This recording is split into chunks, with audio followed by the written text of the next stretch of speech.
Takže čau, já jsem Verča a vítám vás tady u toho dalšího videa a jsem tady, počkejte, já jenom jsem tady s Kačkou. Pardon.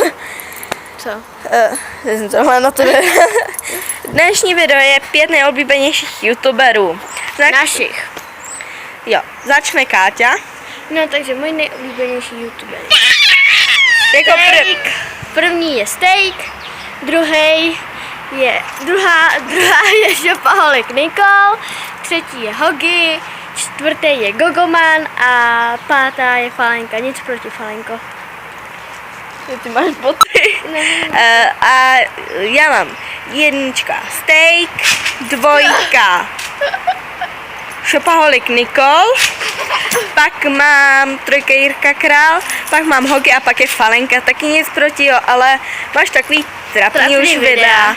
Už se na tebe koukám hodně dlouho, už jsem ti dala odběr, ale už se, fakt na tebe se koukám hodně dlouho a už mě přijdeš taková trapná. Takže no tak když se na ní furt koukáš, tak jako...